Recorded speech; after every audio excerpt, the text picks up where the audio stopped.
कशी वाटली ही रेडी रांगोळी? आवडली ना? तुम्हाला पण बनवायची आहे तर हा व्हिडिओ शेवटपर्यंत नक्की बघा।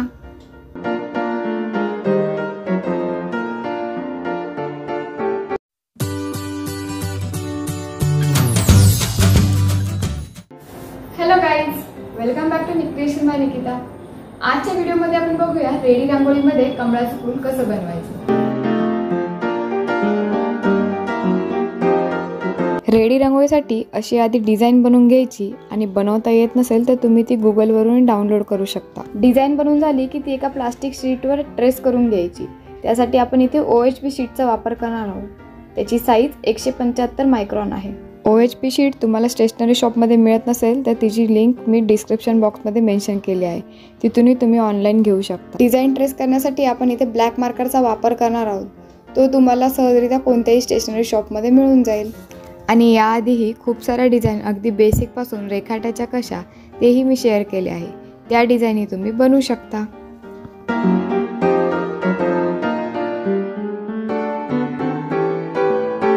ही रांगोळी पूर्ण होईपर्यंत तुम्हाला ही प्रोसेस आवडली असेल तर चॅनलला सबस्क्राइब नक्की करा।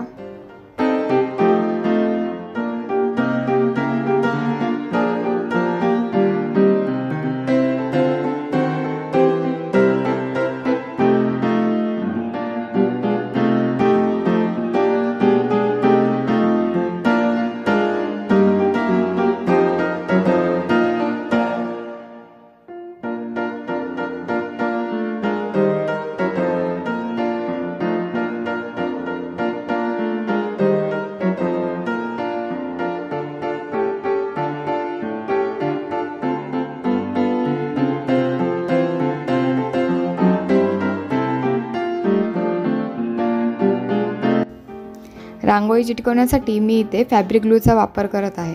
ग्लू 70% आणि पाणी 30% अशा प्रमाणात ग्लू मिक्सचर बनवून घ्यायचं। बऱ्याच मैत्रिणींची अशी तक्रार होती की रांगोळीला तडे जातात। मिश्रण जास्त पातळ झालं की असं होतं, म्हणून थोडं घट्टसर होईल असं बनवा।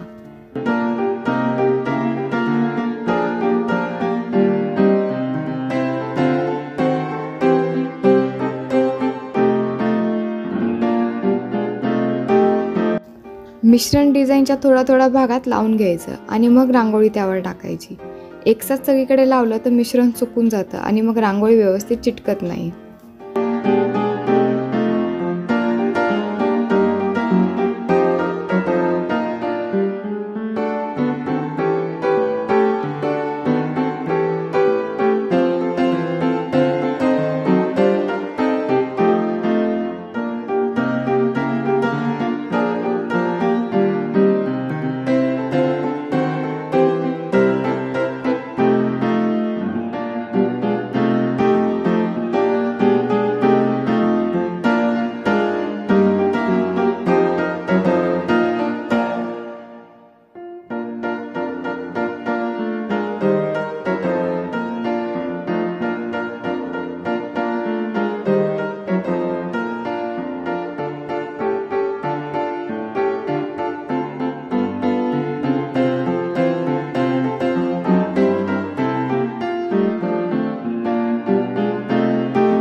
रांगोळी टाकल्यावर त्यावर दुसरी OHP शीट किंवा पेपर घेऊन कपड्याने किंवा हाताने व्यवस्थित पसरून घ्यायचं, म्हणजे रांगोळी व्यवस्थित सेट होते।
रांगोळीचा हा पहिला लेअर 30 ते 40 मिनिटं वाळवून घ्यायचा आणि पहिला लेअर पूर्णपणे वाळल्याशिवाय दुसरा लेअर करायला घ्यायचा नाही.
दुसरा लेअर पण 30 ते 40 मिनिटं वाळून घ्यायचा.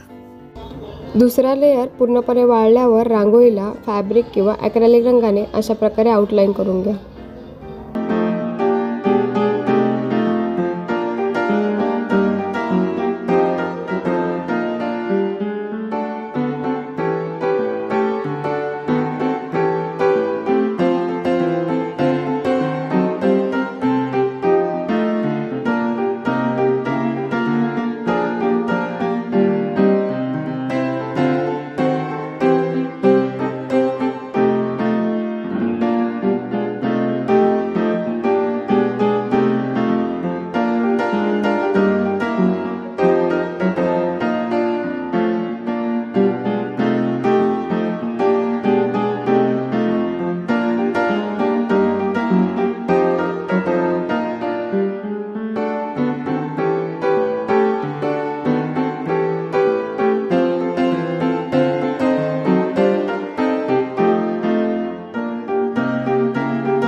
अशा प्रकारे ही रांगोळी बनवून रेडी आहे.